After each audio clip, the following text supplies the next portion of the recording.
We were together with you and Paul Ngay in jail. If you go to Ngay's home, he has planted a lot of coffee and other crops. What have you done for yourself? If you go to Kubai's home, he has a big house and a nice shamba. Kagia, what have you done for yourself? President Jomo Kenyatta was speaking at a public meeting in Kandara, Murang'a district. The man he was berating was Bildad Kagia. He and Kenyatta could not see eye to eye on the issue of land. Kagia would confront the situation by setting up a religious sect, the Church of Kagia. The blind man told police officers, afade mimi sijawahi ona bangi maisha yangu yote. Hizo ma-award zikafanya watu wanze kuimbia award badala waimbe the word.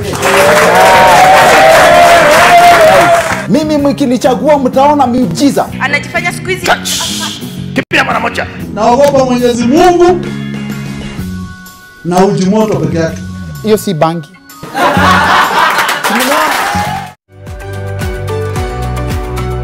This condition has been described as a silent monster that torments women and girls. Now, despite endometriosis being as common as breast cancer, it is highly misdiagnosed and highly misunderstood. I first had to lose my both fallopian tubes and my left ovary. Endometriosis went with all of them. Endometriosis happens in the reproductive age. How do we then improve the diagnosis? We shed light on this condition that makes that monthly occurrence unbearable for many women and girls.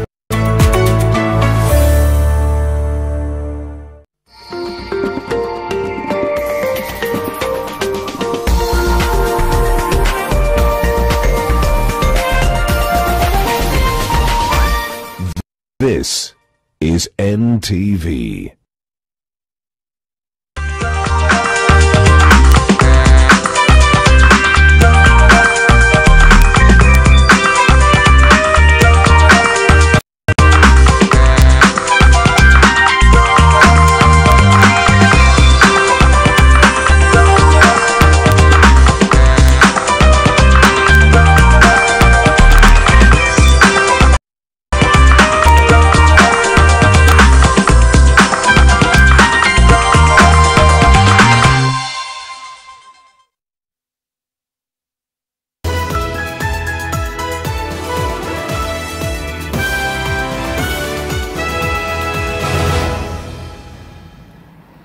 A very good afternoon to you. It is 1 o'clock. Thanks for joining us. I'm Smirti Vidyarthi with the top stories at this hour. And we begin with the ongoing medical workers' strike. The Council of Governors insists that nurses must return to work or lose their employment. The COG Chairman Wycliffe Oparanya holds that the health workers' strike is illegal as the court had ordered the workers to return to work. To retreat is not cowardly. To retreat does not mean you lose.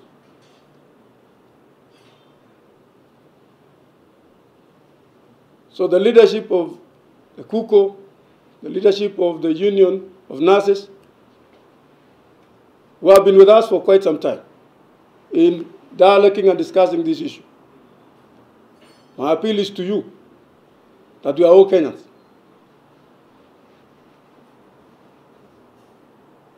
This COVID-19 is ravaging our society.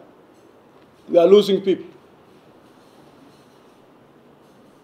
Allow your members, as we have said, to come back. Na ujue pia saa hii tuna election ya union. Umeangalia hiyo yote, umeona? Pengine hao watu wanaangalia wanataka wachakuliwe tena. Na kuchakuliwa tena mpaka watishe. Waseme mnajua sisi tunapigania nyinyi ndio kwa sababu wachakuliwe tena. The Kenya Union of Clinical Officers signed a return to work formula with the Ministry of Health on 1st January 2021.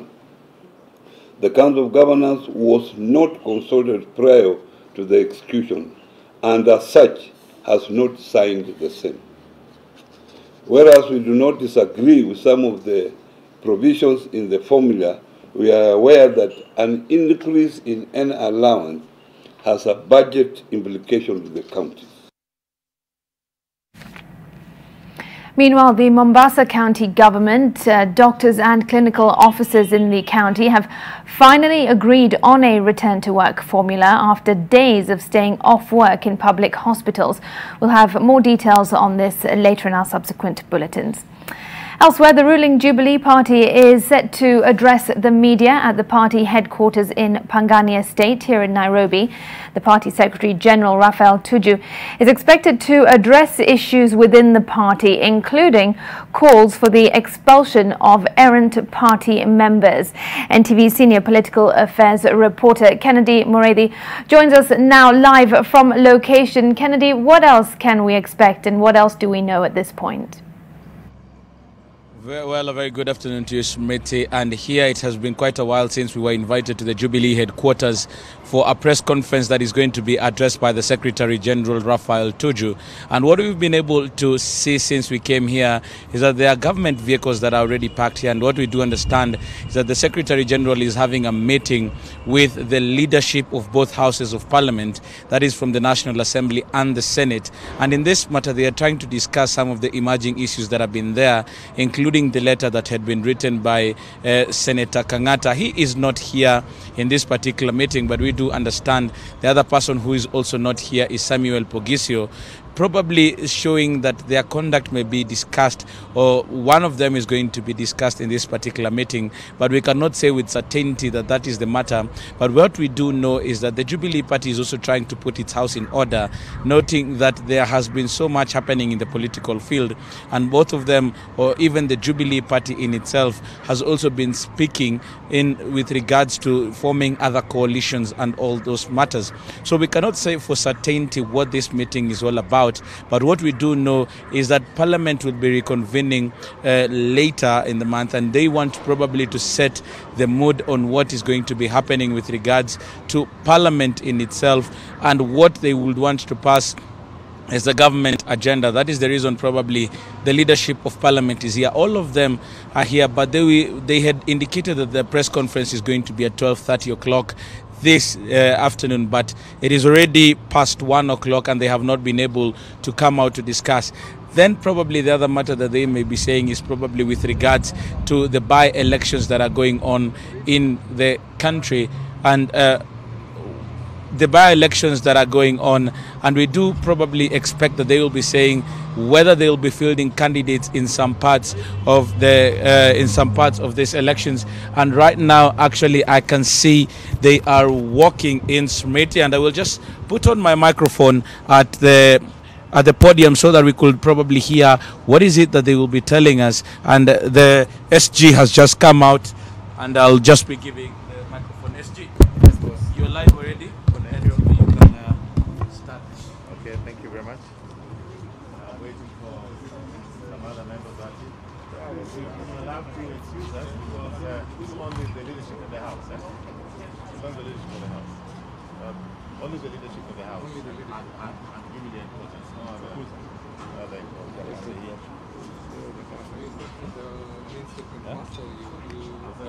But I want to start with the introduction first. Itakuwa very clear. Kimunya nikisimama nyuma yake ni mtola tena. Leader songa kidogo hivi. Songa hapo chini. Weka songa chini. Let's make sure you are here. All of us are here, right? Okay. Wait for Mishma. It's not here. That's good. But now the ladies will not be seen. One of the ladies come forward. Okay. It's okay. You are gender sensitive. Thank you very much, ladies and gentlemen from the media, for coming to this press conference. Let me start by introducing those who are here on the podium. I have Honorable Fatuma Dulo, Deputy Majority Leader in the Senate, right over there. I have Honorable Haji Faria Ali, Deputy Majority Whip in the Senate as well. And from the National Assembly, the whole leadership is here. Our Majority Leader, Mr. Amos Kimunya, Mr. Honorable Amos Kimunya. Then we have Honorable Emmanuel Wangwe, Majority Whip. We have Mzee Wakazi, Honorable Jimmy Angwenyi, Deputy Majority Leader. And we have Honorable Maoka Maore, Deputy Majority Whip. and I have the secretary to the parliamentary group, Honorable Kainan, who will also be addressing you in this particular press conference. We've held consultative meetings as the National Management Committee and with the leadership of the National Assembly and the Senate over the past few days. We have deliberated on a cross-section of issues that concern our country at large and some specificities on the Jubilee Party, Parliament and the forthcoming by-elections. Allow me to dispose of the main announcements that the party is making with respect to our participation in the forthcoming by-elections. The party decision is not to participate in by-elections that are occasioned by the unfortunate deaths in Parliament of Senator for Machakos, parliamentary seat of Matungu, and that of Kabuchai. We are currently enjoying a period of constructive engagement with the Wiper Party, ODM, and ANC, and other parties, especially in the building of Bridges Initiative, as is obvious for all Kenyans to see. I didn't mention Ford Kenya as well.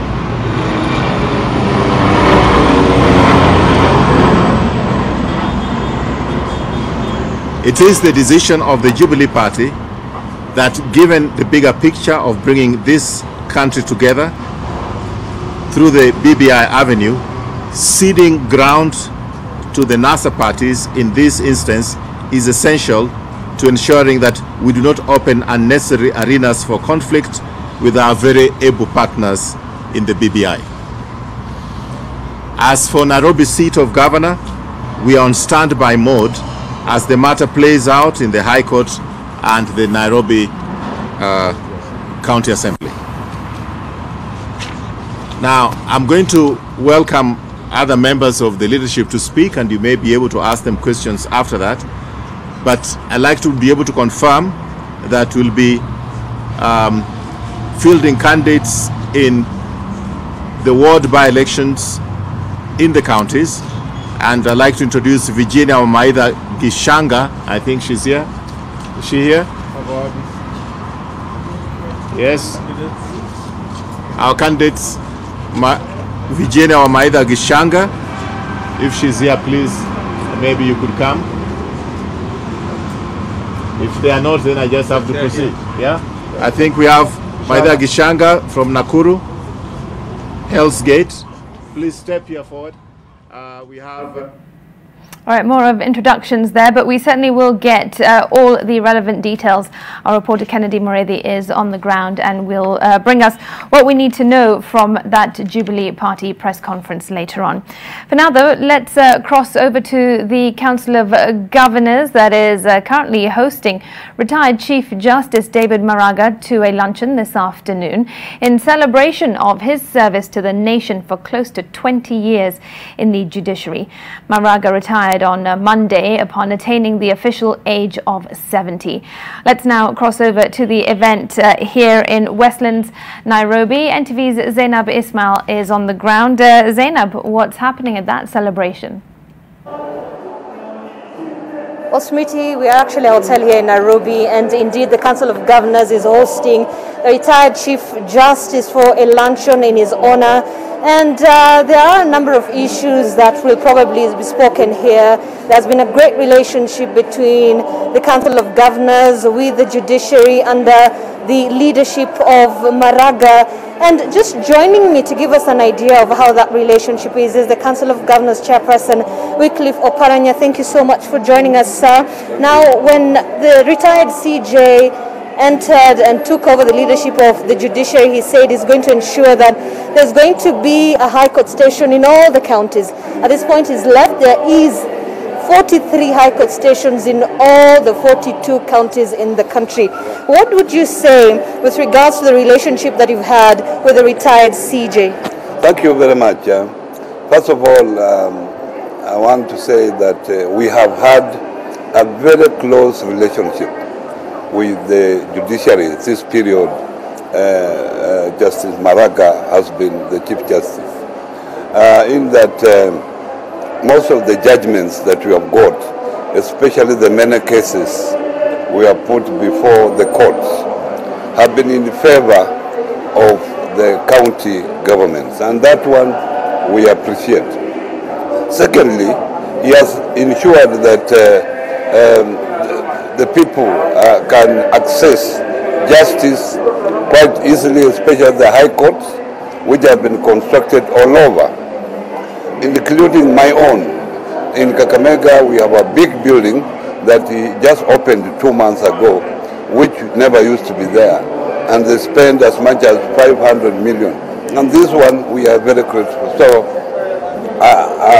this Chief Justice is going out as a very, very successful Chief Justice, the work that he has done to the Kenyans. Would you say there has been a successful, or there has been a huge impact in terms of service delivery, justice service delivery to Kenyans under Justice Maraga's tenure in the council? There have been a big, big impact in that in my own county, there were cases that had been there for years, even some over 20 years.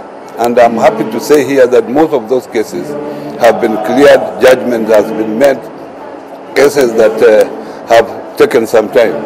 However, we feel that whoever takes over needs to do much more, in that still cases take a year or two, cases should be able to be cleared within a year.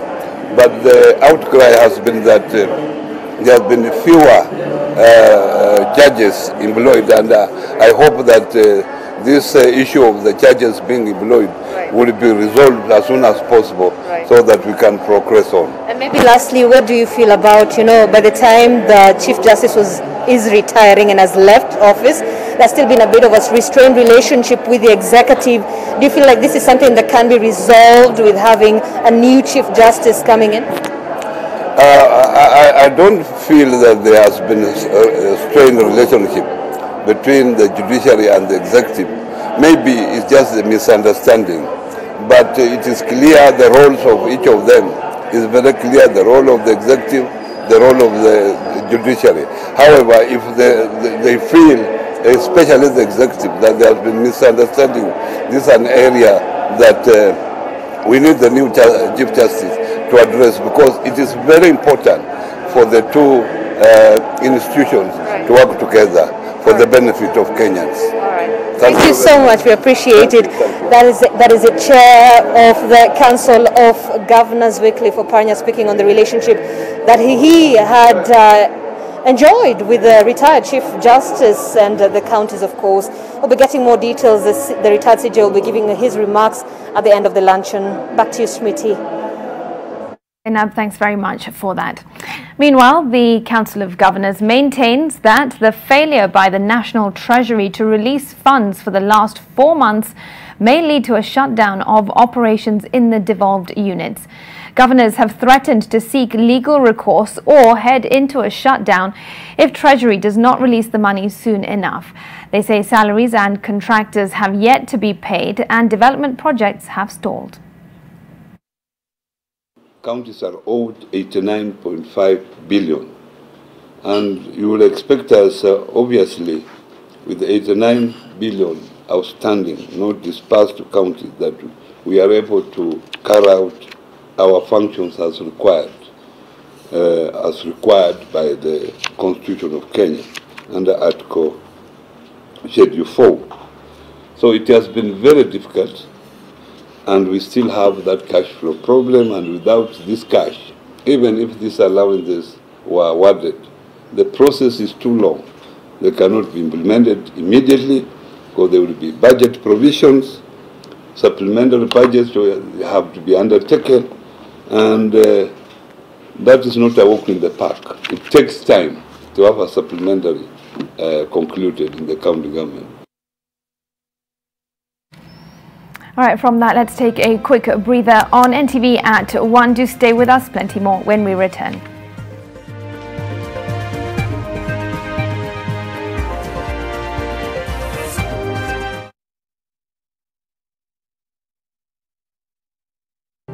Fun and food go together beautifully at GMC Place. Enjoy our succulent meals in a serene setting with a varied choice of fun games for the little ones. Cup it up with a cuppa or a cocktail, all available to your taste. Discover the joy of a warm pool by diving into the Blue Oasis heated pool. Or at GMC Place, the fun never ends. Make your reservation today on 0701 560 560.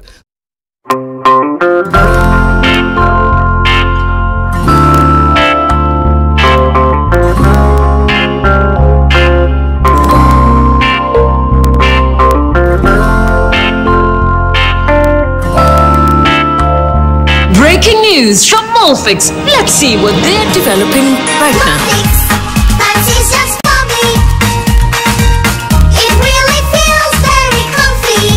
Molfix pants with anatomic fit technology. New Molfix pants, an invention from babies for babies. You should also try Molfix.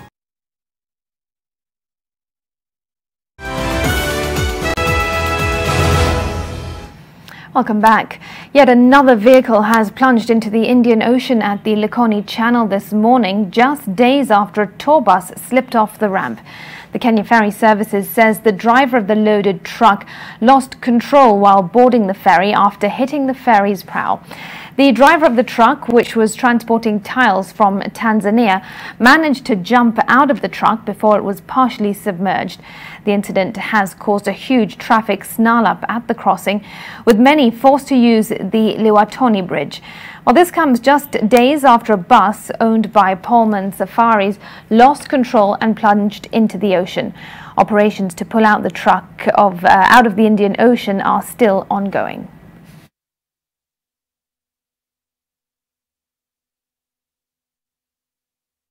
Nimekuja na gari taratibu mpaka nafika pale kwenye feri, nikaingia gari zile tairi za mbele zikaingia pale kwenye ile bati la feri. Nikaenda kwa dereva wa feri nikamwambia, mzee, gari imekwama pale, umesikia ule mlio uliolia? Akasema yeye nimesikia, kwa pale imekwama, haiwezi kwenda mbele wala kurudi nyuma, usitoe feri, sababu ukishatoa feri pale hii gari itaingia. Baada hapo tunaona feri inatolewa, inasogea. Kwa kila ile feri kwa ikienda, gari kwa zile tairi ziko pale juu, ikawa inashindwa kujizuia. So there was only one person on board, who was the driver, who came out safely. Thereafter,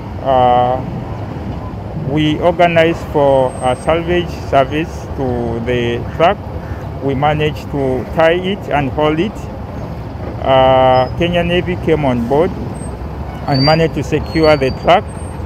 We are now on the second phase of the salvage operation. We are removing all the tiles from the vehicle. Now, 5 months after the mortgage regulations of 2020 were adopted, players in the banking and pension services industries are now coming together to advance solutions towards the affordable housing agenda. The mortgage regulations of 2020 allows members of pension schemes to use up to 40% of their accrued benefits to buy a residential house in a bid to unlock access to housing in Kenya. Octagon Africa and National Bank have now signed a service partnership with Costa Homes aimed at undertaking affordable housing projects with a value of 100 billion shillings. The government targets 500,000 affordable housing units into the market by 2022. One of the number one risk when we build a partnership is how do you guarantee for the client? For the partners it's a lot easier because they understand what is in it for them.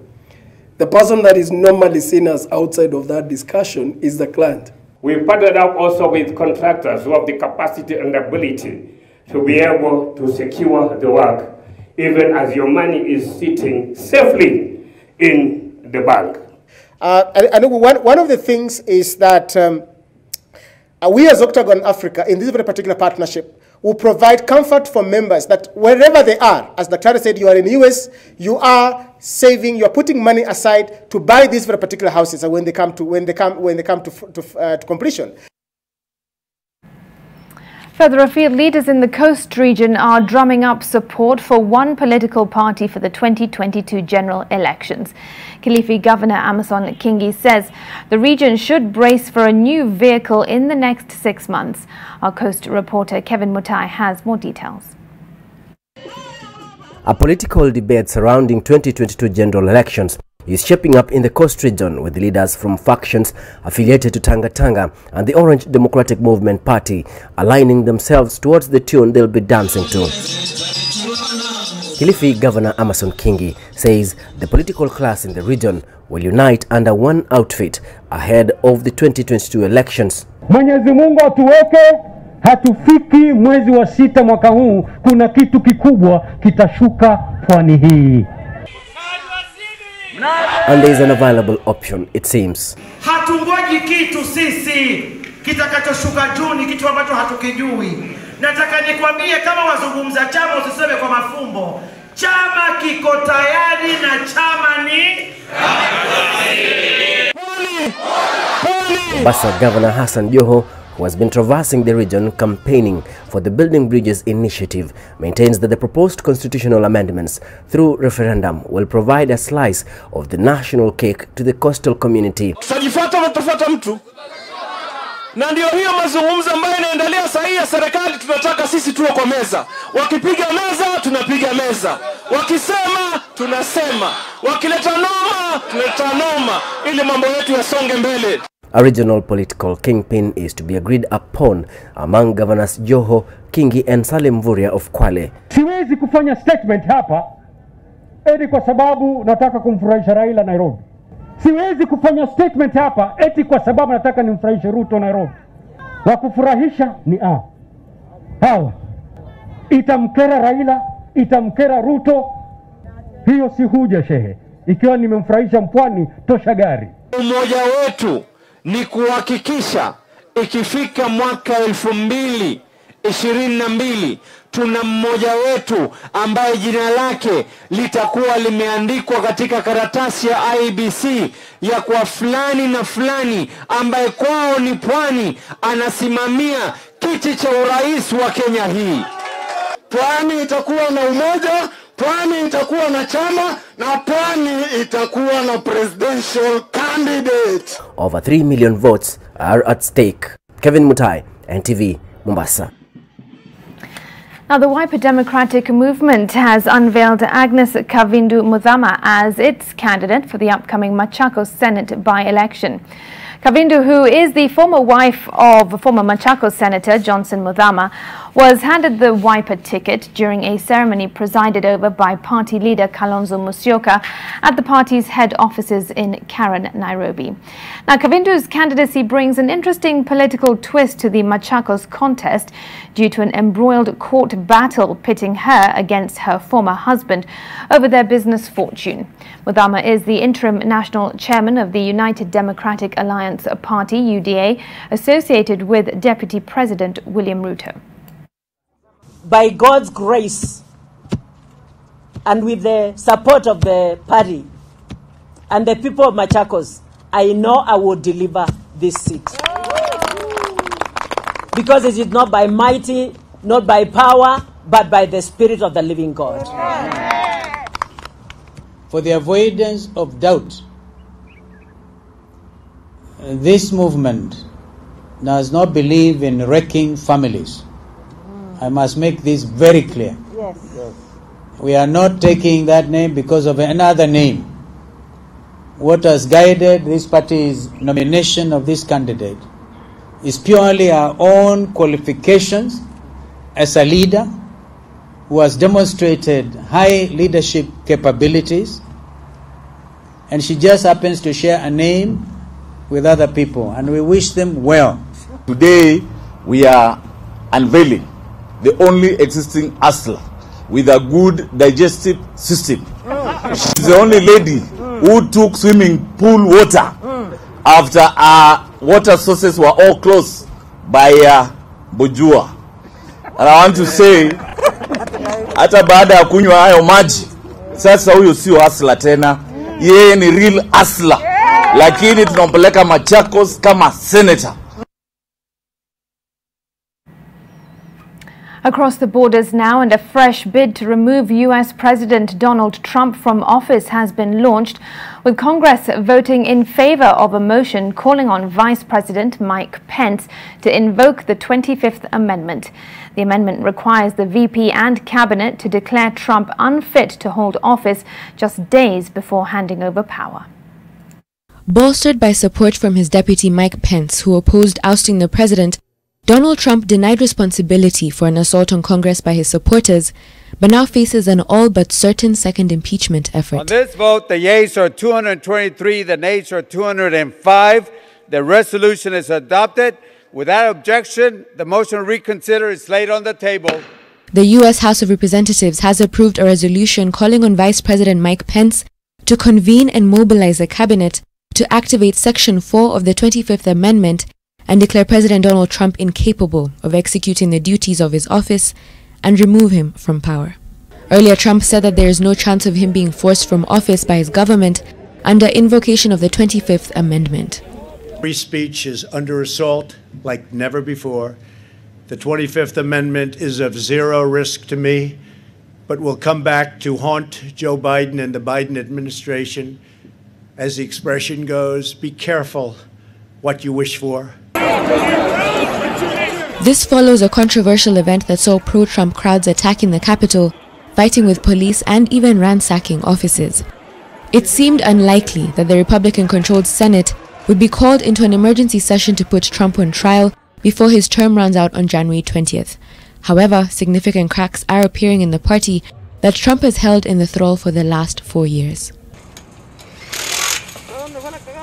Meanwhile, workers have begun erecting fences on the National Mall in Washington ahead of Joe Biden's inauguration as the 46th President of the United States next week, and days after supporters of Donald Trump stormed the U.S. Capitol in a deadly riot.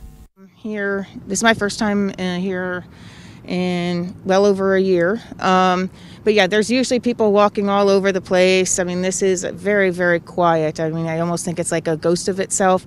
I live in fear of these people. I mean, these people have guns. Not one gun, they hoard guns. They come with it. There's no metal detector coming into D.C. So even though we have an ordinance that says no weapons in the city, there's no way to control it. Troop deployment around the city has increased every day before the inauguration, when there will be no cheering crowds to welcome the new president. Instead, security forces patrol in helmets and fatigues, and they will remain deployed until at least after the 20th of January inauguration, giving Washington an untypically military feel. All right, let's switch briefly to some sports news now. And Manchester United are top of the English Premier League table for the first time in more than 7 years.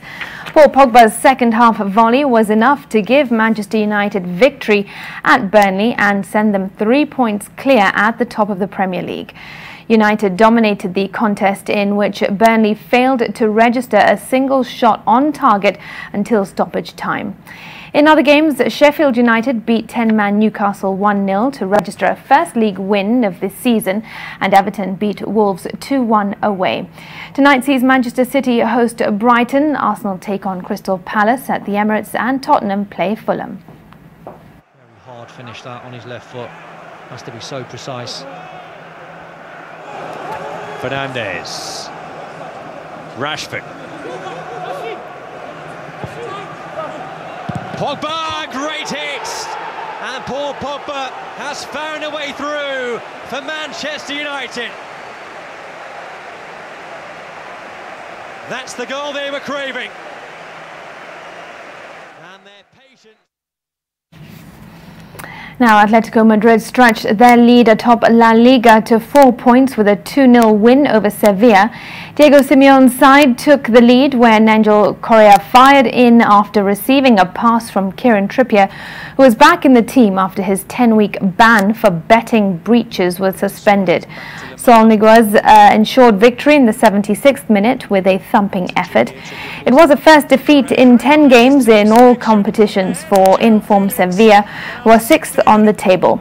Atletico now have 41 points from 16 games, 4 clear of second-placed Real Madrid, who have played 2 games more. In the other result, Granada saw off struggling Osasuna 2-0.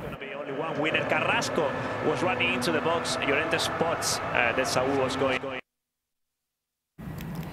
And the sports news winds up NTV at 1. Thanks ever so much for watching. Of course, stay tuned and join us at 7 o'clock and 9 o'clock. In the meantime, have a good day. I'm Smirti Vidyarthi.